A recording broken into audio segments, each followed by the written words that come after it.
Who doesn't love superheroes? Whether it's the Avengers or the Justice League, Marvel or DC, no one can deny the sheer impact that superheroes have on today's pop culture, which is why today I thought it would be fun to go through a bunch of random superhero games and see what they've got to offer. For this list, I thought it would be a bit cheap to go for a lot of the newer stuff, so to keep it interesting, I went for as many random, pretty much licensed games I could find. So no Batman Arkham, no new Spider-Man, none of that. First up we have Iron Man for Wii, the official video game.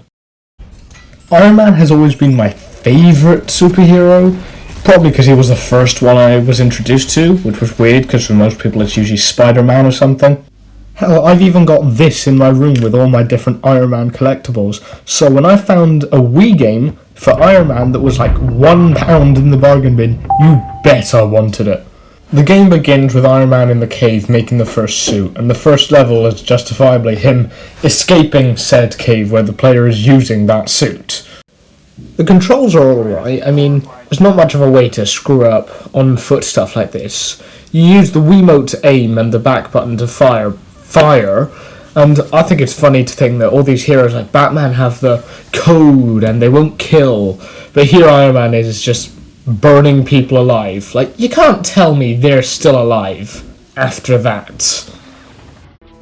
The level isn't exactly anything special, but it's not anything offensive either. You just go through a linear stage burning people alive, and eventually you get outside or you encounter more people with like rocket launchers and whatnot.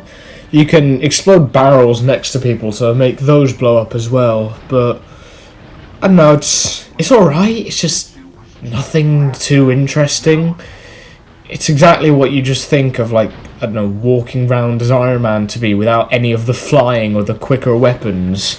Well, in that regard, it does good as a Stage 2 is where Iron Man gets the Mark II suit and he's testing it out in a warehouse, and this is where we get the whole flying portion of the suit and whatnot. And to be honest, I'm not the biggest fan. It's sort of what turned me off from the game when I was a kid. Moving around at a slower pace is fine, and I can do all the button commands, but just when you have to go at a faster pace, I can't really do it that well. It's probably because you're still using the Wiimote pointer to look around, and I would prefer if it was more, I don't know how you do this, but if you had the classic controller or the GameCube controller, I'd prefer if you had those options for button commands, just because I feel like it would be a lot simpler. But the moving around at a slow pace is fine, and dashing is similarly fine. I mean, I don't have any major problems with it. But yeah, I can't really do the whole flying quickly thing. This game also had a DS counterpart, since it was the most popular console at the time, made sense. Though all the cutscenes from the game are static images from the movie, which I think is kind of lazy and lame, but it's completely excusable. I mean, I get it.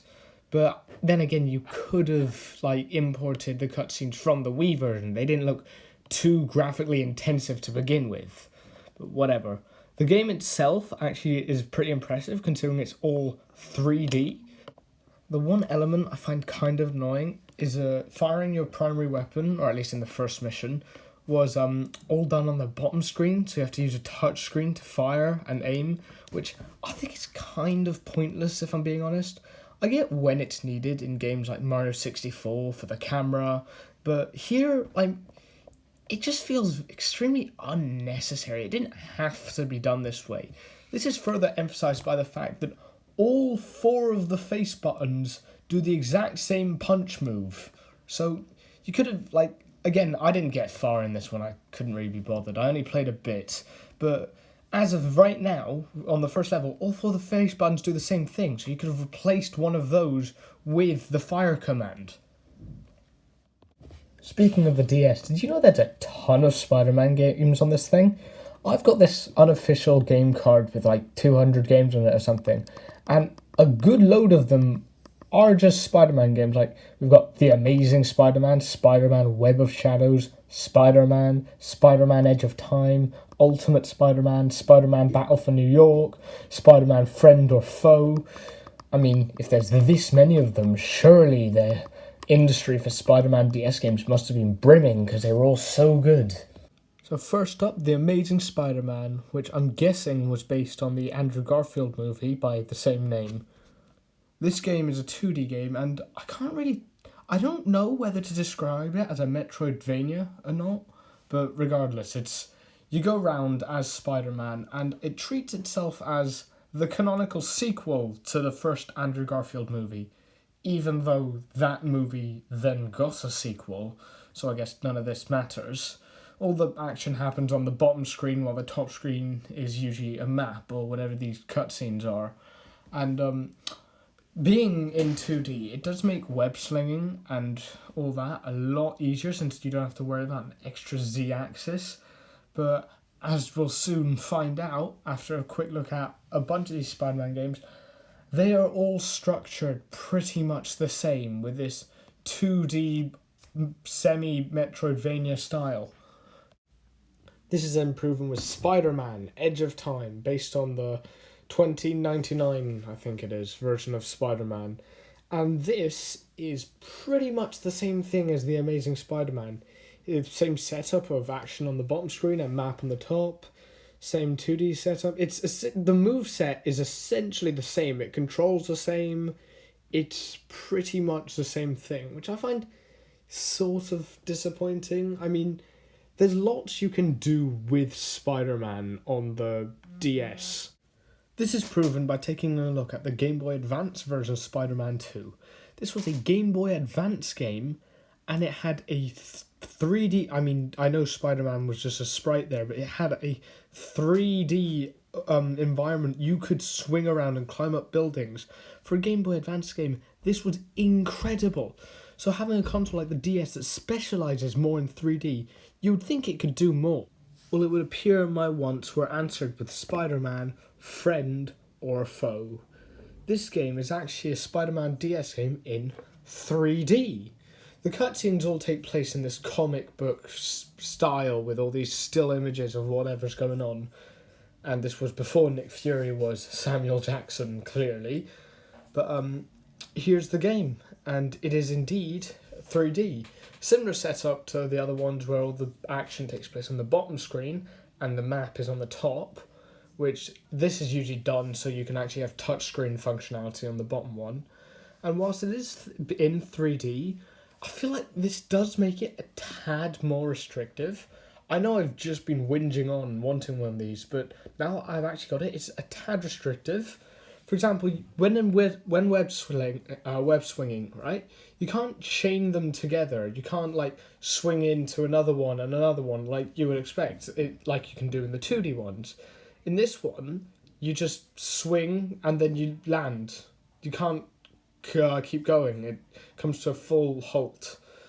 As well with this, whenever you swing a web as well, because here you're outside, sometimes it just context-wise, it can make... It's a bit weird considering Spider-Man's webs need to be hooked onto something to actually swing, and they're clearly not, but that's just done so he can actually swing around. I won't lose sleep over that change. But other than that, it's pretty standard beat 'em up. It's just mash buttons to kill enemies. I didn't get too good at this one, just because like here, for example, as well, with the restrictions, you couldn't jump over into that hole, you had to go around, which I thought you could have done. But I didn't get too into this one, just because I felt it a bit... I found it a bit slow and clunky at times. But, I mean, it's a 3D Spider-Man game. What you look at is what you get. I don't know what else anyone could expect from it. Next up, I figured out one big entry would be all the Lego games that feature superheroes. I, out of these, grew up with Lego Marvel superheroes as a kid and absolutely loved it, because the Lego Marvel games had big open recreations of New York. You could go around as all these different superheroes. I feel like lots of people say that Lego Dimensions isn't going to be one, but I mean, there's Batman, so... Lego games are all usually cut from the same cloth and feature the same structure and whatnot. For building, they're all the same. Like, for things like magic, in Harry Potter, you'll use magic. In Star Wars, you'll use the Force. In Marvel, you'll just use characters with psychic abilities. They all sort of follow the same template, but I think that's part of what makes them so enjoyable, is that you know exactly what you're getting into. But out of all these, obviously, the superhero ones I find pretty interesting, not to downplay, obviously, Lego Star Wars, one of the greatest games ever. But the superhero ones are usually interesting to me just because they allow you to go around the superhero worlds, usually. There's like in what I love so much about Lego Marvel is that there's a huge open world that you can fly around or swing around or drive around in New York, which as a kid, this was the coolest thing ever, being able to go around these big worlds as whatever superhero you wanted. They do the same thing in Lego Batman 2, and I just enjoyed it so much and thought it was so fun. And that is usually my main takeaway from the games. Like, Lego game stories are cute, but they're never usually that big, especially with the Avengers one, where it was just recapping essentially the movie Avengers Age of Ultron, where it included sound bites from that movie.